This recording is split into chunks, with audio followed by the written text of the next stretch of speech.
I always say, don't start up a company if you're not in it for the exit. Sure, you make money along the way, but I've always had the vision that we build good companies, we build a great product, and we eventually exit.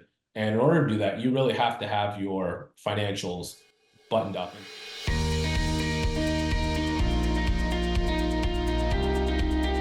So Patti had a great episode today. My friend Danny Mikhail, actually his first interview since selling Zuza to Bank of America, which is kind of common knowledge, I think, at this point. We got on and really just talked a lot about that transaction, but also kind of more broadly, he's done, I think he sold 3 companies now. And so this was his third exit. And so it just talks about that and kind of the state of investment and innovation and payments and how to scale companies.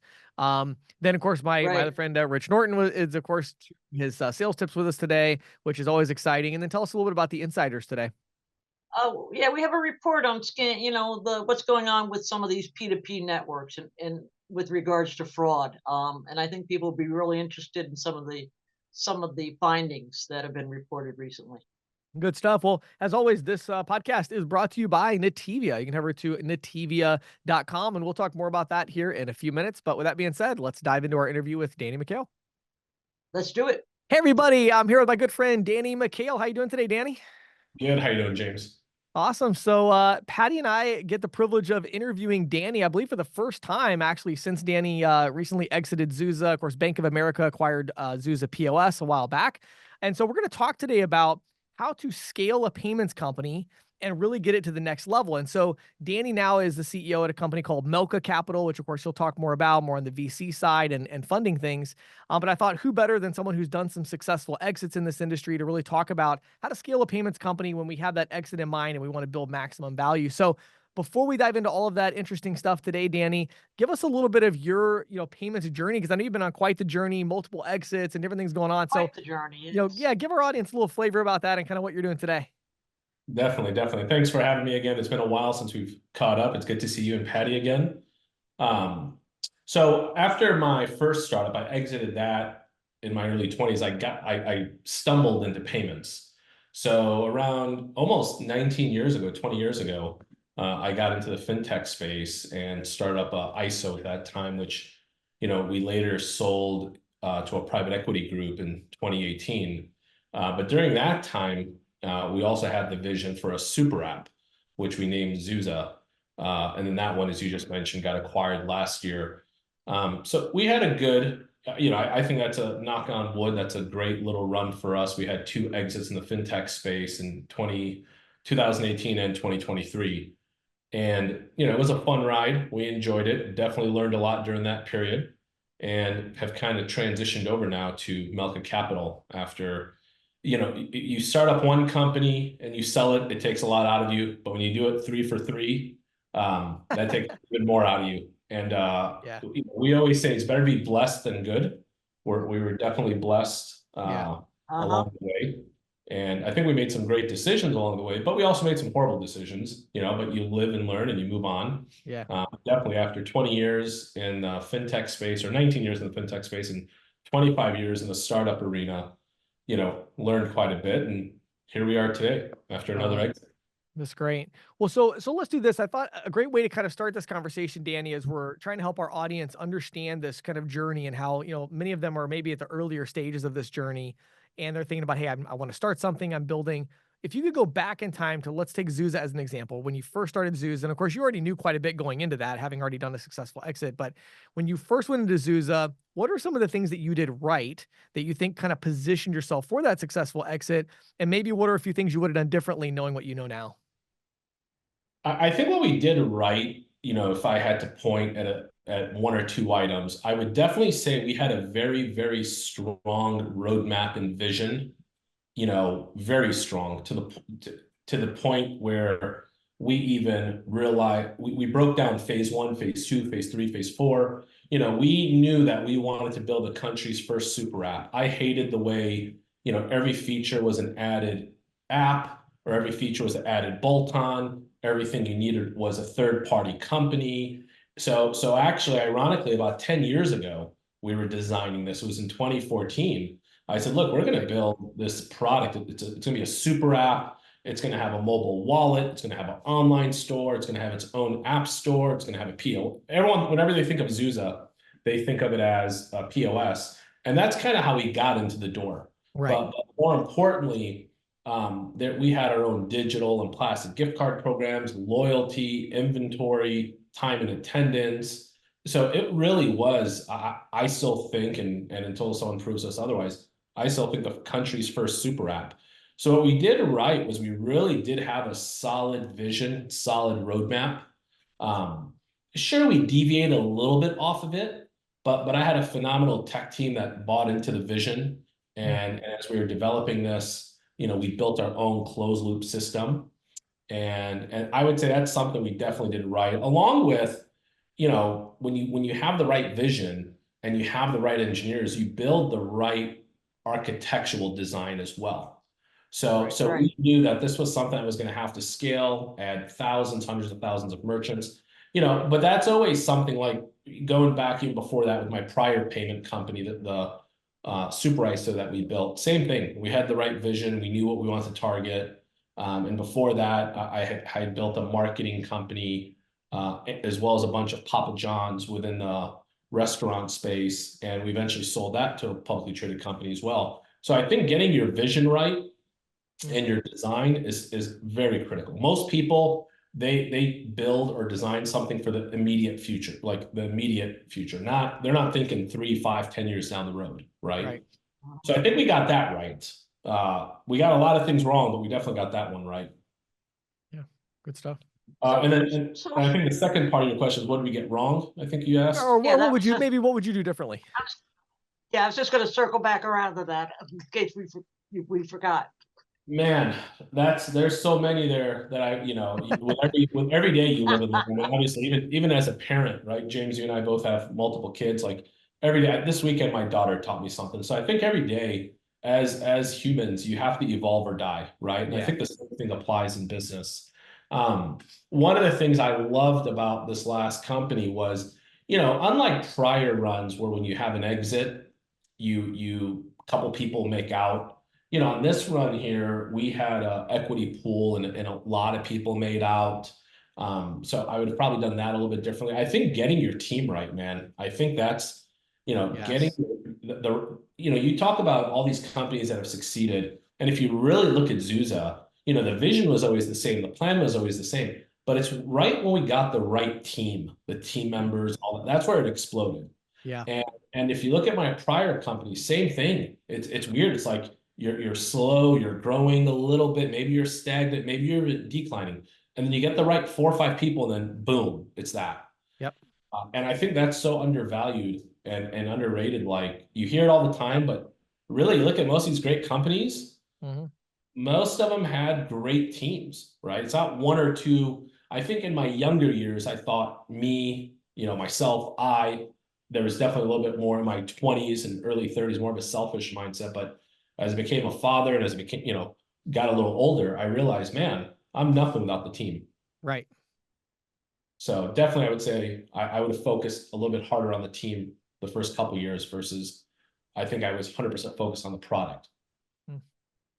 Right. Okay. So what about cash flow? I mean, how important is it in today's market to reach, a positive cash flow quickly? And what were the steps you took to reach this milestone with Zuza? Patti, you always ask the most loaded questions. Like you got to give me some layups once in a while. That's a tough one because if you look at our space, right? You look at in our space now, you have ISOs, you have software players, and and then you have a combination of both.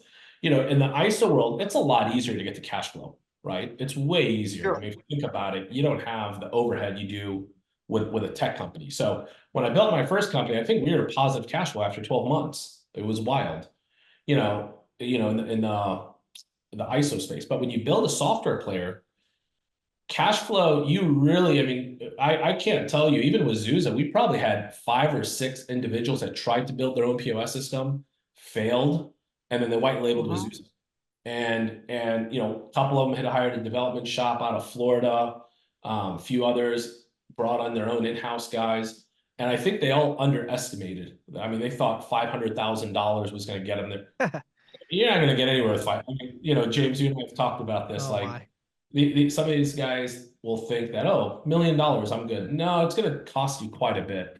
Right. And, you know, so Patty, to answer your question, cash flow is very critical, especially if you don't have a revenue source coming in and Right, that right, is sure. sustain 2, 3, 4 years of losses, right? I mean, we were in the millions invested before we finally, I mean, we were cash flowing, thankfully, but when you've got engineers and servers and things like that, and again, it It's depends on your, costly. yeah, it depends on your market. Phoenix, Scottsdale is a very hot market for developers. So you're going to be paying a pretty penny. I know some other markets are a little bit softer, but anywhere in the country, you Yeah. factor in all the costs, it gets up there. So I think gone are the days, at least in my opinion. Whenever I meet a company, especially now from an investment perspective, and they're like, oh, we're okay to burn $250,000 for the next 5 years. I'm like, okay, well, we're definitely not giving you any of our money. Right. Because we want to see a clear path to revenue, Right. and if you don't have that as a startup, you're going to have an issue, especially as money dried up a little bit with the higher rates in today's market.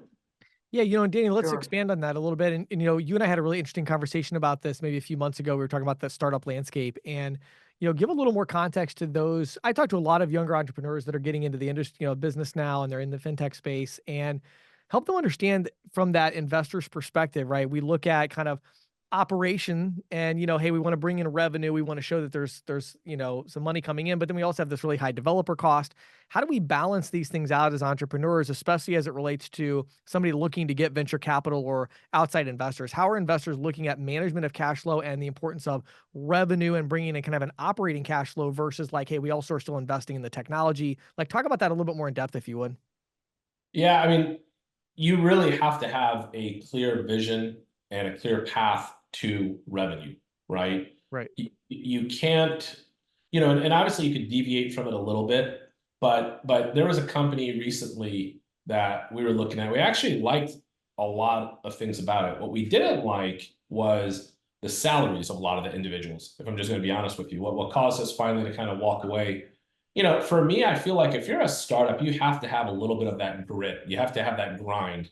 And 17 of your people can't be on a six-figure base day one, right? Right. You can get to that point when the team has earned it, right? Right. You can get to Sure. that when the team has earned it. And I'll never forget, one founder told me, well, if I go to market, this is my salary.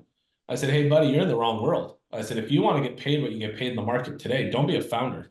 Right. That's not the case. Like, you have to understand you're starting here. When you get here, sure, you guys can increase. So I think when you have the right perspective and the right mindset, I always say, don't start up a company if you're not in it for the exit. Like, to me, sure, you make money along the way, but I've always had the vision that we build good companies, we build a great product, and we eventually exit. And in order to do that, you really have to have your financials buttoned up and hire a third party, hire a consultant, bring on, again, I'm not saying us, forget about Melka Capital, but bring on a company like Melka Capital that has had multiple exits, that can help you organize your org chart, that can help you with your financials. I can tell you, look, these salaries aren't realistic. No one's going to want to pay, come in unless you have a very, very unique, wonderful product, which everyone thinks they do, but really only a few people do. Right. Right. I think it's important to get your financials right so you don't burn through all your capital quickly. And I think in today's day and age, James, you're seeing a lot more people get creative with that, right? Whether it's going offshore, whether it's using different AI apps that can, Right. cut back on some of the support overhead. Right. I think you're starting to see that a little bit more. Good stuff. Interesting. So what was it actually what was the trigger that got you going down the path of seeking a buyer? And what did you have to do to position the company for your exit? The last company, Zuza, we really weren't, we didn't look for a buyer, if I'm being totally honest with you. We ended up having a couple buyers approach us. The first one was a large bank, which we said no to, and they eventually bought another POS company on the East Coast. But if I'm being totally honest and transparent, we were not looking to exit. So the prior Okay. company, the ISO, we definitely were getting things ready. I was ready to exit that one and get Uh-huh. out underneath it. And how did that positioning go? I think when you build good companies, I mean, you talk to most of the companies that get acquired, a lot of them are not for sale, right? I think Right. when you build a Right. disruptive company, when you build a product or a company that's kind of disrupting the market, certain people start to pay attention to you. Okay. You've always got companies out there, they have to buy, they have to spend money, they have to acquire, and they're looking. So my philosophy on building a company is, you build it right and the right buyer will come. Like I said, the Right. first company, Patty, I was prepping to exit. Company A and B, the marketing group for the restaurant chain, and then also the ISO. Those we were ready to exit. The third one we weren't, but we found a wonderful partner. The folks were great. We enjoyed working with them. Our staff loved working with their staff, and all the writing was on the wall that it was the right deal and it felt right. And we made a gut Right. call. Said let's go ahead and move forward. Mm. So That yeah, that's very go interesting. ahead. I'm sorry, James. Go No, ahead. you're fine. No, go ahead, Patty. Okay. Now I just think it's really interesting that, the guttural thing, right? Danny, that's what you're saying. You feel it in your bones that this is what needs to be done, and these are the people that are going to do it. Yeah, I mean, I've shared my faith with James multiple times before. I definitely believe in the Lord, and I think I mentioned earlier it's better to be blessed than good. And oftentimes I go to prayer, and definitely went to prayer on this item and had a lot of peace about it. I would say Mhm. an overwhelming amount of peace, Yeah. and probably the most peace I've had in years. And the wife was very adamant that sometimes it's good to listen to the Lord and move on. So, Yeah. like I said, Zuza was my baby. I don't know if I was ready to sell, but looking back at it now and seeing the folks that we've ran into and starting to help some other individuals in the space, and it's definitely was the right call. So I think when you have that gut feel and you're at peace with something, you don't look back. Right. It's funny, Danny. Yeah. I would No, no, say, that's cool. yeah, I would say the older that I get, especially you turn 40, I'm 41 now. Like, I feel like you start listening to your gut more. You Yeah. definitely listen to your wife's instincts a lot as well, Yeah. right? You brought that up, but I'm like, oh my, whenever Christina's like, hey, that person, I don't have a good feeling about them. I used to be like, well, that's your feeling. Now I'm like, okay, that's enough said. We No, definitely both. I think we both married up, James, and Yes. you're right. My wife was a big player in making that decision. So it's been, like I said, it was the Yeah. best decision I think we made. unfortunately, that's probably why I ended up being divorced, because my husband never would listen to my gut. He Yeah, would there be you like, go. "Oh no, that's just your thing, That's great. That's Oh, I great. got this, man." Oh my. I Yeah, love yeah. it. So, all right. So this is the question, the main one I was really excited to ask you, Danny, is this next question, because I know that, with Zuza, man, there's so much challenge and opportunity in bringing ISOs and tech companies together, right? And so a lot of good that comes from it, but a lot of pain that comes from it as well. And so looking back now that you have the hindsight, right? What would you tell tech companies that are like, oh yeah, we want to build something that's processor agnostic that can work with ISOs? And what would you tell ISOs that are trying to now partner with tech companies? Because this is a huge challenge right now in the ISO kind of ISV Oh world. They're yeah. trying to bring these two worlds together, and they seem to be kind of like bringing two positives of a magnet together a lot of times. So talk about that a little bit with now you get this hindsight. It's like getting Trump and Kamala Harris to work together. Okay, it's not easy. And the funny part is too, I was an ISO, and then I built a software company that was 100% agnostic, that did no processing, only for ISOs, right? And that was part of the reason I wanted to sell my ISO, so I could focus on serving ISOs more.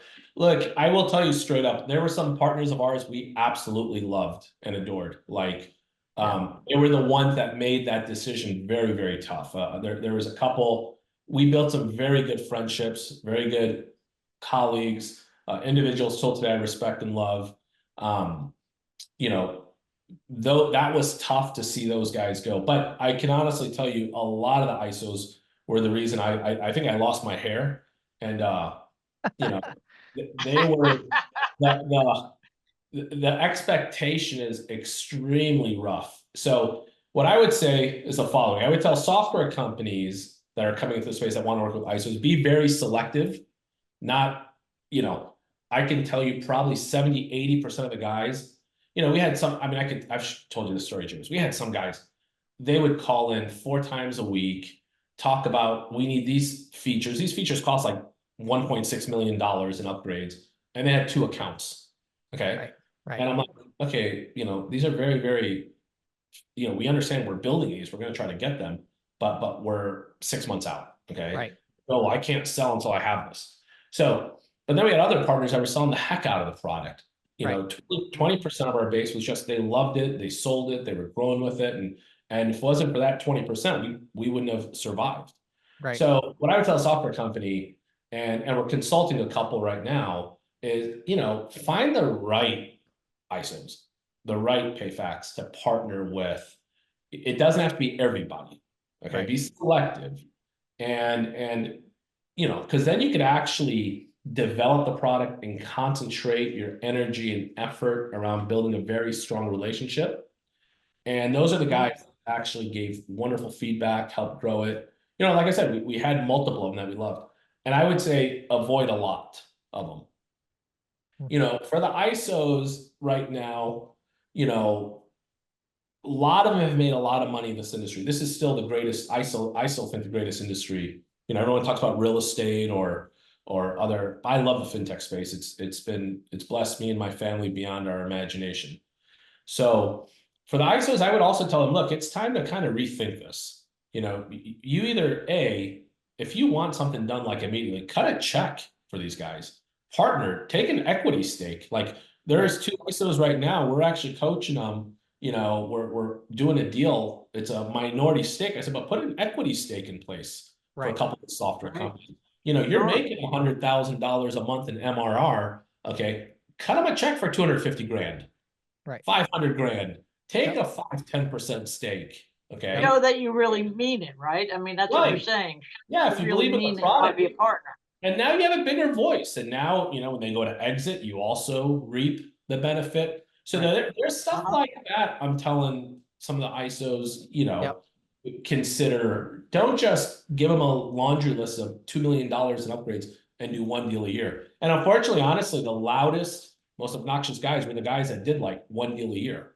And that's why I said I would looking back at it, I don't think I would change anything because of what we learned and the friendships and partnerships. And we feel like we built a great product and we blessed people that were able to use it for the, you know, 8-9 years we were around.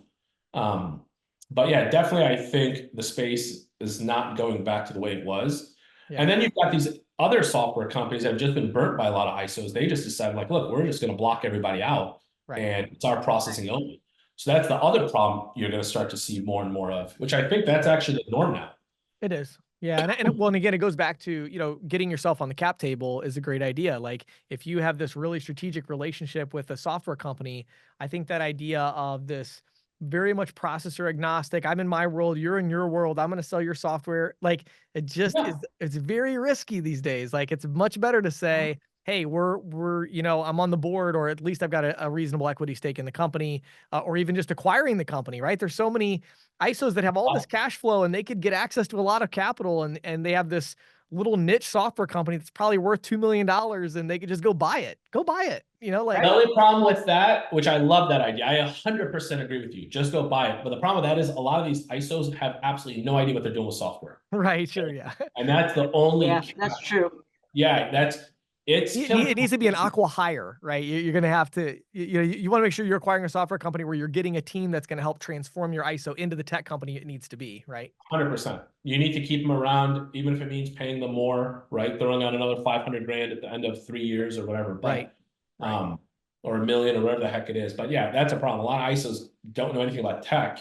Right. And like I told you, I probably saw more of it than anyone else because we had at least half a dozen guys that tried to build a tech company, you know, lost millions, you know, and then came and just white labeled, right? And you know, I've got a background, a small background, but I have a background in tech, but I definitely, one of my strong suits as CEO in my prior companies, I know how to build good teams. Like, you know, something's not working, I know how to problem solve, I know how to. So we built the right team and the right engineers.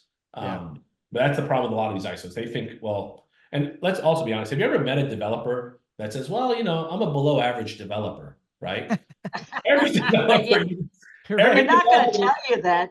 yeah, no one's ever going to tell you that, okay? But Right. truth Right. is, you know, and this is no knock on my developers out there, but truth is like 10% are worth their weight in gold and 90% you got to be careful. Or maybe they're good coders, but they're not good CTOs, right? Of course. Yeah, that's Right. I've true. seen that a A lot. lot. I bet you that's really true. Yeah.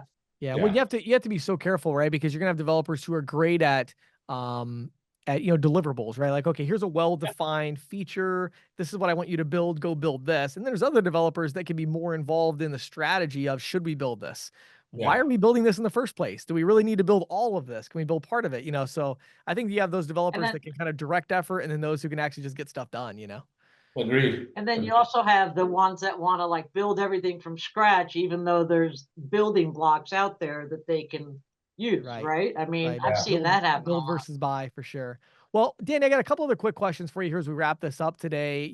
I know you can't share obviously all the details and everything of these transactions. A lot of this stuff is confidential, but just give our audience a little flavor for like, how did you kind of go across the finish line with this buyer on the Zuza deal? And what are the things that going through that you could share as advice to others who are maybe having a larger company? You're like, hey, I'm been approached by a buyer, or I'm looking to find a buyer. What are some of the more kind of nuanced details of a transaction that you would share that you give advice for? So that's a great question, actually. I wish I knew this answer 10 years ago, what I learned over the last couple of years. But, the one big thing I would say, James, is just be careful who you align yourself with. There's a lot of companies, and I actually seeked one of them a few years back on a different exit. And you really have to be careful who you align yourself with. So, one thing that I love about our firm is we won't represent the buyers. We like working with the smaller guys. I've worked with the big guys before. I love working with small to mid-sized guys who are trying to build something and exit in a few years. There are some folks that I would call it double dip in our industry, right? And they're pretty big names where they're Sure. working for the buyer, but they're also acting like they're working for you. I think you really have to be aligned with the right people, because looking back at it, I have a few regrets on some prior companies I exited. But again, it's just I didn't know at that time in my 20s and 30s what I know today in my early 40s. So someone that's looking to exit or even is getting an offer or doing whatever, I would definitely say find the right company, find the right group that's done what you've done before, that's learned, that has the battle scars, and partner with them. Partner with them, hire them as a consultant, bring them on your board, whatever. But that's really something I would have done for sure with my first two companies. Yeah. But after I learned from the mistakes there, and just because someone is big, if it could be a private equity company, $5-6 billion, these guys lie through their teeth, man. It's I not, bet. yeah, it's way worse than I thought. Like I always said, okay, they gotta be telling the truth, but we had so many other, again, not related to my last sale to Zuza. I actually think very highly of the bank, and the relationship there has been solid on all fronts. But with prior exits, I learned so much. Like you really have to be careful what you believe and what they're telling you. And they could be telling you one thing, but if you actually look at it, the numbers are skewed. Not about the purchase price, but about other things. So Yeah. so definitely getting aligned with the right company and being careful who you partner with. Like I said, there's some good folks in this industry, but a couple of them I would say at least, and thankfully we didn't listen to one of them, but even the valuation was completely off, right, on a prior company. So a lot of them are incentivized to sell companies and bring deals together. So they're not necessarily worried about the ISO or the software company. They're more worried about getting you an okay deal, but then getting the buyer a pretty good deal so they can continue to do more. Because what I found out was a lot of these guys, when they sell your company, well, you're selling your company, they know they're never going to get repeat business from you, but they want the buyer to really like them. Do you get what I'm saying? So who do you think they're going to be kind of fighting for a little bit more? Which corner do you think they're going to actually be in? Even though they're on retainer with you. So I learned that, like I said, 5-6 years ago. And after that, I was like, all right, now I know what I didn't know, early on. So definitely, if you're selling your company, be very, very careful. There's a lot, you think but you actually don't know. So what about Melka Capital, Danny? Can you give us a little feel for, you know, what companies you're targeting for investment in these days? I mean, as Melka. We're playing a lot of golf and listening to a lot of CC Sales Pro is what we're doing now. Hey, well, Can't that's go wrong with that strategy, Danny. can't go wrong with that at all, dude. So no, but we do listen to a lot of CC Sales Pro. I love your show, James. But we're looking for the right, as I said, in my prior years, I worked for some of the bigger boys on the private equity side. I don't like that world. I actually like the founders. So one of the things one of our rules is I won't work with anyone if they're not a founder. Okay, so I like working with the founders, the startups, guys that are doing what I did, that maybe need a little bit more, whether it's consulting or a little bit of growth capital. We had one company we're about to take a board seat on. They don't need any capital. They were just mismanaging their capital. Like they actually had a couple $1 million in ARR. And I'm like, look, you're not ready for capital right now. We just need to clean your books up a little bit. And we've built a great network at Melka Capital. One of the individuals that sits on our board sold a company for $700 million a few years ago. We've got attorneys, M&A guys. So we've built the right folks. We know where to go. We know who to call. If we have to raise capital or infuse our own capital, we do both. So we're looking for those founders that are hungry, that have that grit, that have a product that's maybe going to disrupt the market. Okay. That's really what we're looking for, whether they need someone to help consult them, or they're now ready to do a capital raise, or maybe they're not ready. They think they're ready for a capital raise, but they're actually way better off if they wait 6 months because they're going to get a much higher valuation. Let's just clean up their books and tighten the numbers a little bit right now. So those are kind of the things we do. We just give a little bit of strategic guidance. And we also have some folks that are ready for exit. They've reached their, one ISO in particular, I wish we got there a little bit sooner. They left about $20 million on the table. We knew another buyer that would have paid probably 18 to 20 million more than they sold it for. And that's the kind of stuff that, like I said, I don't want to ever see happen to founders and startup guys, because founders, I mean, James, you and I, we share, right? We've been in the same trenches. We've had the blood, sweat, and tears, and many nights or many events, we missed our kids' baseball or dance recitals or whatnot. So founders really they go through a lot, in my opinion. And I love seeing when they exit. Like, it really is to me, even if we don't help them, but it's one of my passions. Like, I love seeing the underdog, the guy that came from not much to build a new lifestyle for himself. So I don't know, maybe because we were immigrants here and we were on welfare as kids. I remember those days, and now we're exits over 9 figures, and I love telling the story, but I love seeing when other people make it. You know what I mean? Right. So that's kind of what we're looking for, those kind of folks. So Danny, for those who go ahead. That's what I was going to ask. So you go ahead, James. Yeah, Danny. So for those who want to learn more about Melka Capital, or just kind of more about what you guys are doing, maybe they even have a deal they're working on where they think there might be an interest, where would you send them to learn more? I mean, our website, melkacapital.com. I would definitely subscribe to our social media pages, because sometimes we're actually even letting people know what we're looking for there. Sure. And we have a huge heart and passion for fintech and software. That's always going to be number one, fintech and SaaS. Secondly, you'll see a lot of posts. We do some commercial real estate stuff. That's always been a passion of mine as a kid as well. But we're mostly SaaS, fintech. So yeah, go to our website, follow our social media, send us an email. If you're ever at any of the trade shows, we'd love to meet up with you and go from there. Awesome. Danny, thank you so much, as always, for taking your valuable time to talk with us. Always enjoy having you on the podcast, and wishing you and your family great success here and blessings as you continue forward on your journey. Thanks, James. Same to you and Patty. It's always great to connect with you guys. Really great to connect with you. Have a wonderful day. You too. Thanks, guys. So, Patty, I want to talk today about Nativia Banking. So in the last few episodes, I kind of mentioned about some of the BIN sponsorship, the programs to white label, registering DBA. So I think a lot of times for those that are payments companies looking to get to the next level, it's an interesting partner to have there. Of course, they just closed their big financing round, and so they've got a lot of capital to spend to be able to help companies come in that have residuals and they want to come in and build a bigger book. But they also have this unique banking service. I was just down with our finance person this morning, looking at some of the changes that they've made. They're always improving their banking app.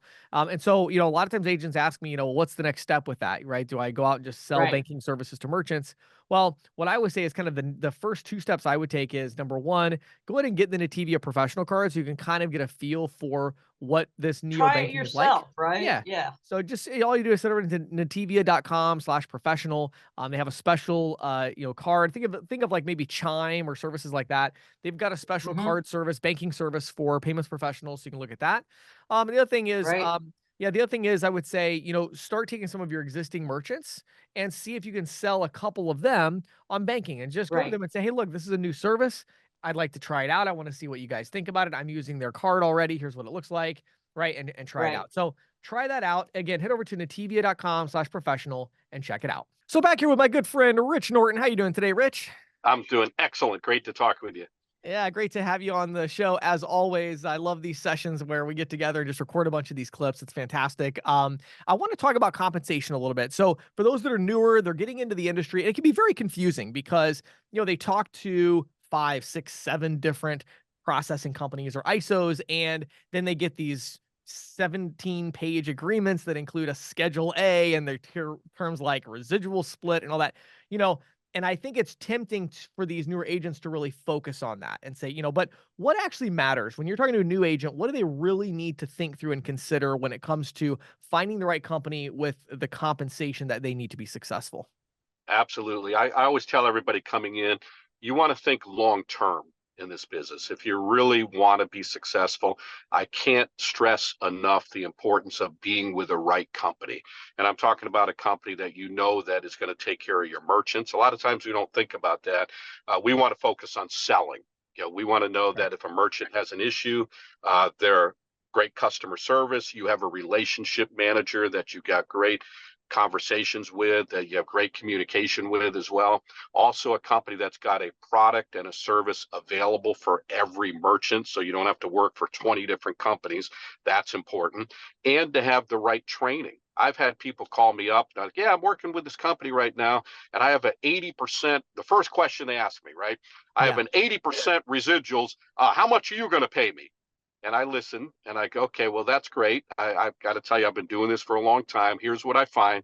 80% when you really look at the Schedule a lot of times is about half of that in many ways. And you and I have talked about that before. Yeah. But and I'll ask them, well, let me ask you this. How long you been doing this? So I've been doing this for 3 months. How many have you written? Nothing yet, but how much are you going to pay me? And it's like, well, let me figure that out. 80% of nothing is still nothing, correct? So what you need to Right. do is you need to learn the business, and I can't stress enough, especially, I can go on and on about this. I'm so passionate about this, that you got to get with a team that's going to teach you how to make a lot of money, but they're going to teach you how to do this business the right way, do it with integrity, and accomplish great things. Because I can tell you this, forget about all the percentages.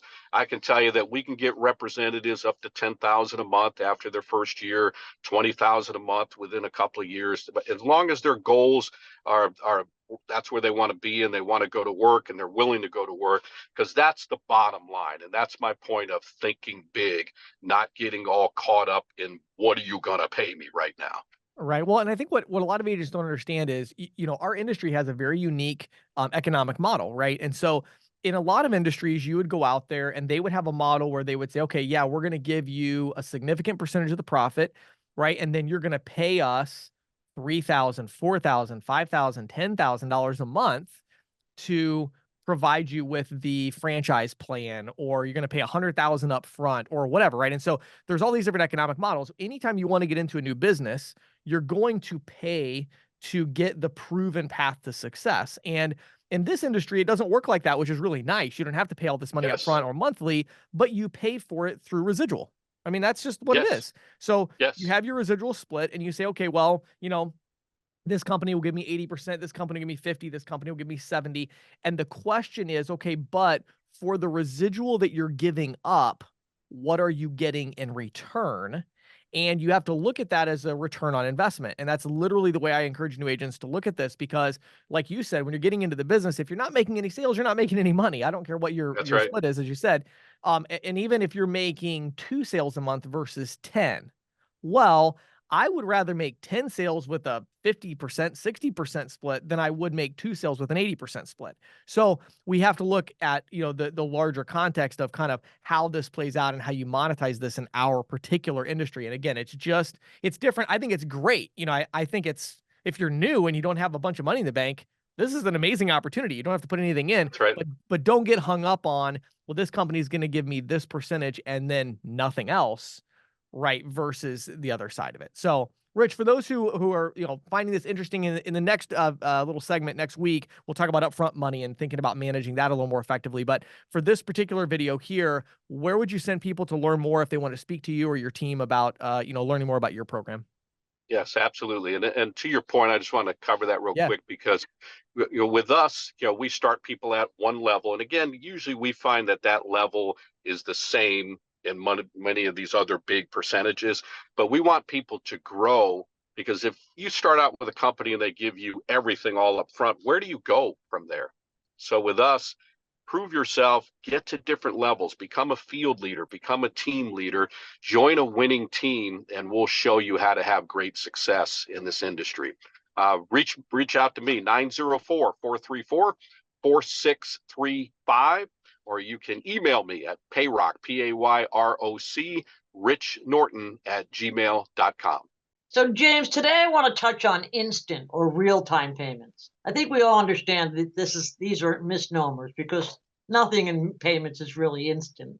Those that travel across Zelle and RTP and FedNow are probably best described as near real-time, or which is because settlement can lag by hours or days. But anyway, you look at it, it's impressive. Yeah, sure. RTP is setting all kinds of records. It handled 82 million payments during Q2, valued at $55 billion. So that means they're handling at about $1 billion a year. In a statement I received last week from RTP, they said 200,000 companies and over 5 million consumers are sending payments across the network now. And their transactions include B2B, B2C, account to account. Some of the more popular applications are disbursements and instant wage access. Think in terms of Uber drivers. And of course, RTP is being used to clear payments using Zelle, which is owned by many of the same banks that own Zelle. But here's something I thought was interesting. Zelle's been in the news quite a bit lately over because it's caught on with fraudsters, as you could expect. One of the problems is that banks are not reimbursing people who are getting scammed using Zelle. And this has caught the attention of Congress. The Permanent Subcommittee on Investigations in the Senate just released a scathing report on the potential for fraud and outright scams on Zelle.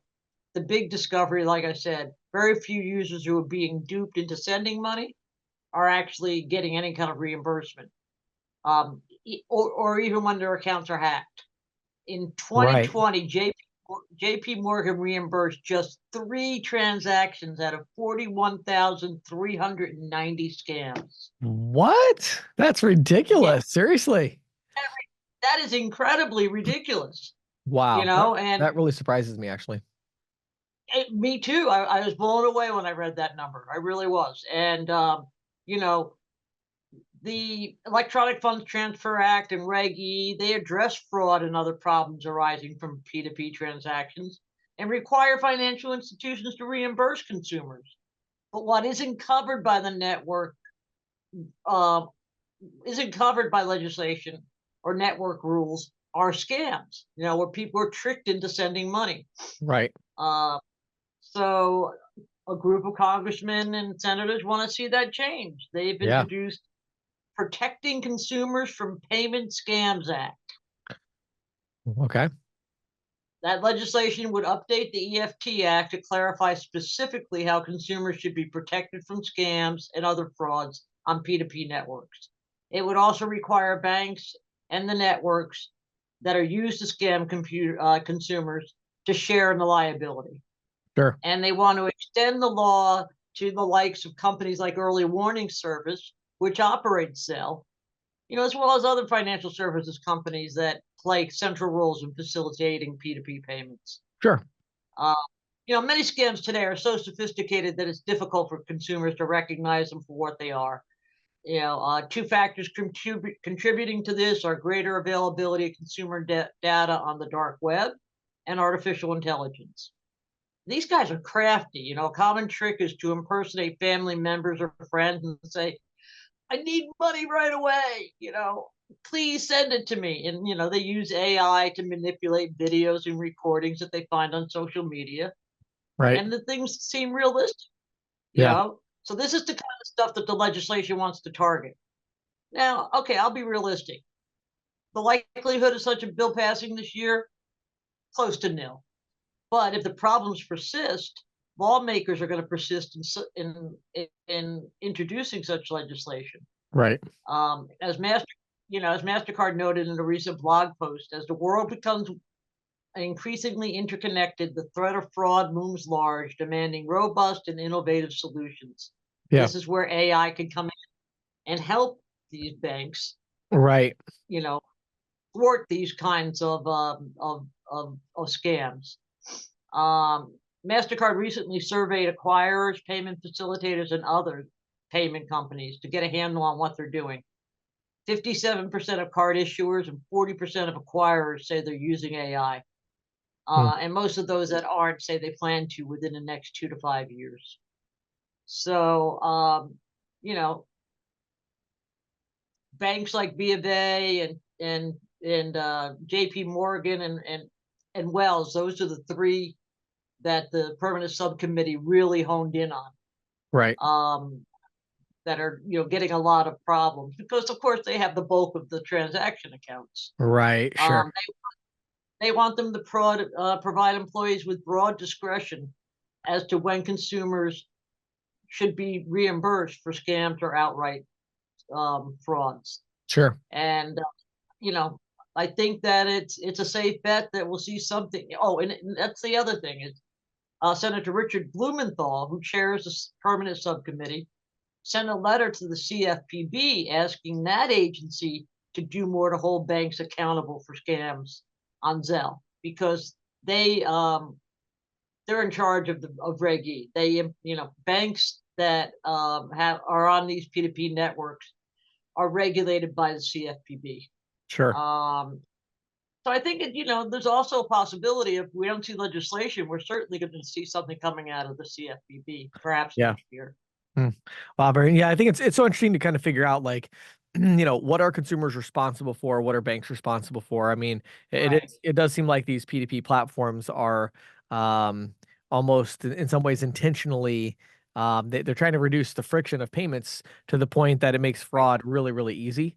And so how accountable are they for that? I don't know. It'll be interesting to see how it plays out, right? So good stuff. No, I think it'll be interesting. It's not something that's exactly in our purview, but I think it shows how these networks are not going to come in and take everything because there's a lot of little problems in there. Yeah, absolutely. Yeah, good stuff, Patty. Thank you. Yeah. Sure.